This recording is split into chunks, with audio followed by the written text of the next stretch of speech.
Hello. I believe Moshiach, the long-awaited Messiah, is going to be here this week.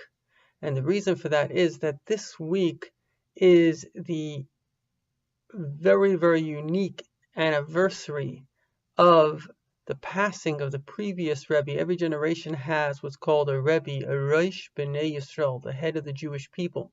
Mystically speaking, he is like Moses, who's in communication with God and knows exactly what the whole mission for the generation, in fact, of every individual is. As it says by Joshua, that he was able to see each person and know their mission. And in our generation, our Rebbe, Rabbi Schneerson, who was awarded the Congressional Medal of Honor for all he did for the entire world, Jew and Gentile. Every Sunday he would stand, and thousands, tens of thousands of people would come by just for his blessing, and he'd give them a dollar bill to give to charity.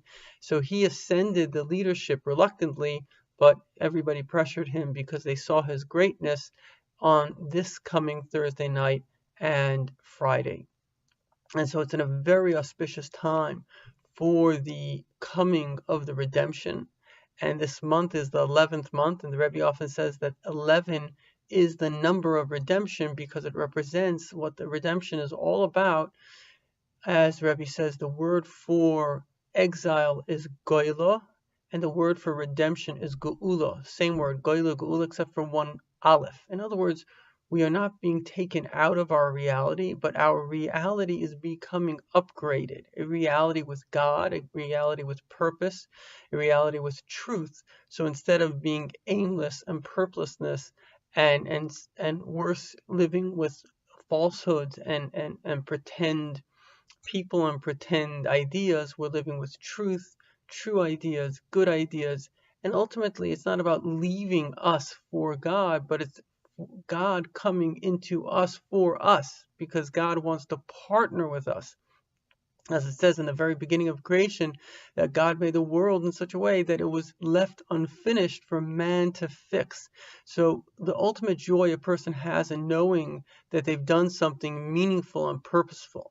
And so that is our mission in this world, to see those areas in life that need fixing and for us to go and fix it. And of course, we can only do so with the help of God, but we have tremendous joy and satisfaction in meaningful accomplishments. And if I could leave you with one thing which is really worthwhile for all of life, is that we have to get out of the rat race. We're not rats. We're not here to beat anybody in money and looks.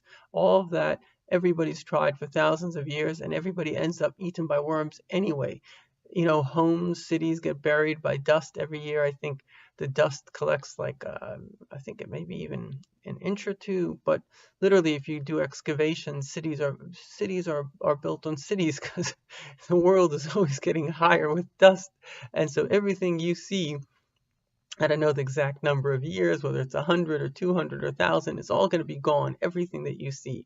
The only thing that remains is the goodness and kindness that we do. And that's our job, to figure out who can I help, how can I help, when can I help, what's the best way to help. And this would be the perfect world. Thank you.